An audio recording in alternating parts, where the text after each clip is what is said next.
अस्सलाम वालेकुम, welcome back to empty channel. कैसे हैं आप सब लोग? उम्मीद करती हूँ कि आप सब लोग खैरियत से होंगे। आज आपके लेके आई मैं चिकन कटलेट्स की रेसिपी, जिसे आप लोग चिकन आलू की टिक्की भी कह सकते हैं।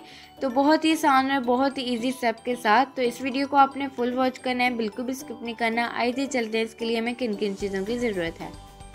यहाँ पे जी आपको सबसे पहले चाहिए होगा नमक 1 टीस्पून, अपने टेस्ट के मुताबिक कम ज़्यादा कर सकते हैं। ग्रीन चिली पेस्ट आपको चाहिए होगा 1 टीस्पून। कुटी हुई लाल मिर्च आपको चाहिए half tea spoon. Chaat masala half tea spoon. Fresh धनिया आपको चाहिएगा हाफ़ कप। धनिया पाउडर आपको चाहिएगा 1 टीस्पून। गरम मसाला हाफ़ टी स्पून। बॉईल किया हुआ चिकन आपको चाहिए होगा तकरीबन 2 कप, इसे मैंने सिंपल बॉईल किया है। और इसके अलावा आपको उबले हुए आलू चाहिए होंगे तकरीबन 2 कप। और कोयला आपको चाहिएगा हस्बे ज़रूरत। आइए जी चलते हैं अब नेक्स्ट स्टेप की तरफ। नेक्स्ट स्टेप में जी पैन ले लें, उसके अंदर 4 टीस्पून ऑयल शामिल करें और बॉईल किया हुआ चिकन शामिल करें। इस चिकन को मैंने सिर्फ सिंपल बॉईल किया था और कुछ भी नहीं शामिल किया, और हल्का सा हम लोग इसे सौते कर लेंगे। अब इसके अंदर हम शामिल करेंगे मसाले। कुटी हुई लाल मिर्च शामिल करें, ग्रीन चिली का पेस्ट शामिल करें, और अब आपने इसे अच्छी तरह से मिक्स कर लेना है। मिक्स करने के बाद बाकी के मसाले ऐड करेंगे। धनिया पाउडर ऐड करें, चाट मसाला ऐड करें, गरम मसाला ऐड करें, और अब आपने इन सब चीज़ों को अच्छी तरह से मिक्स कर लेना है, ताकि सारी चीज़ें वो चिकन के साथ अच्छी तरह से मिक्स हो जाएं। अगर आप लोग चाहें तो इस स्टेप को स्किप भी कर सकते हैं। इससे सिर्फ ये होगा कि आपके जो चिकन है उसमें टेस्ट जो है वो डबल हो जाएगा। तो इसको सिर्फ हम लोग 2 से 3 मिनट के लिए कुक करेंगे। यहाँ पे जी देखें चिकन है हमारा बिल्कुल रेडी। तो आइए जी चलते हैं अब नेक्स्ट स्टेप की तरफ।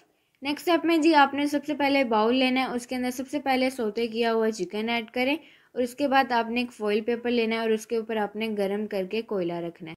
ये स्टेप आप लोग स्किप भी कर सकते हैं। अगर आपको कोयले की स्मेल नहीं पसंद तो आप लोग इसे स्किप कर दें। कोयले को गरम करें, ऊपर थोड़ा सा ऑयल शामिल करें और इसे कवर करके तकरीबन 2 मिनट के लिए छोड़ दें।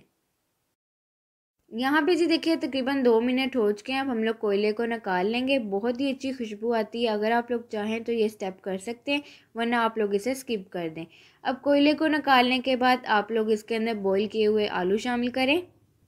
आलू शामिल करने के बाद इसके अंदर धनिया शामिल करें, और अब आपने इसे अच्छी तरह से मिक्स कर लेना है। धनिया की क्वांटिटी आप लोग ज़्यादा शामिल कीजिएगा, इससे टेस्ट बहुत अच्छा आता है। अब इसे हम लोग अच्छी तरह से मिक्स कर लेंगे। यहाँ पे जी देखिए हमारा मिक्सचर भी है बिल्कुल रेडी। तो आइए चलते हैं अब नेक्स्ट स्टेप की तरफ। यहाँ पे हमारा मिक्सचर भी बिल्कुल रेडी है। तो इसकी बाइंडिंग के लिए हम ब्रेड क्रम्स लेंगे, और इसको क्रिस्पी बनाने के लिए, और इसके अलावा आपको 2 अंडे चाहिए होंगे। अब आपने क्या करना है, अब आपने थोड़ा सा मिक्सचर लेना है और इसे आपने कटलेट्स की शेप में ले आना है। देखिए इस तरह से हम लोग बाकी सब भी कटलेट्स जो है वो तैयार कर लेंगे। इसके बाद आपने कटलेट्स को अंडे के अंदर डिप करना है, और इसके बाद आपने इसे अच्छी तरह से ब्रेड क्रम्ब से इसे कोट कर लेना है, ताकि ये जो हमारा कटलेट्स है वो फ्राई करते वक्त टूटे ना। तो इसी तरह से हम लोग बाकी सब तैयार कर लेंगे।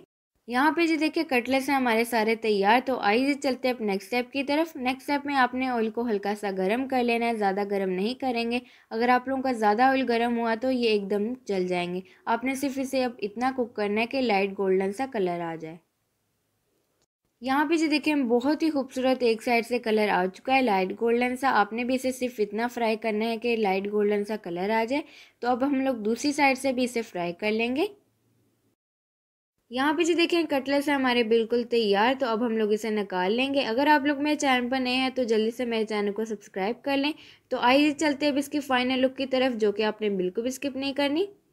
ये देखें जी हमारे चिकन कटलेट्स की फाइनल लुक बहुत ही आसान है, बहुत ही झटपट सी आज आप लोगों से रेसिपी शेयर की थी। ज़रूर ट्राई कीजिएगा, अपना फीडबैक भी ज़रूर दीजिएगा कि आप लोगों को मेरी रेसिपी कैसी लगी। तो अगर आप लोग मेरे चैनल पर नए हैं तो मेरे चैनल को सब्सक्राइब करें, वीडियो को लाइक करें, शेयर करें अपने दोस्तों के साथ, अपनी फैमिली के साथ, और कमेंट करके भी अपना फीडबैक ज़रूर दीजिएगा कि आप लोगों को मेरी रेसिपी कैसी लगी। तो मुझे दीजिए इजाज़त और मुझे रखिए दुआ में याद। अल्लाह हाफिज़।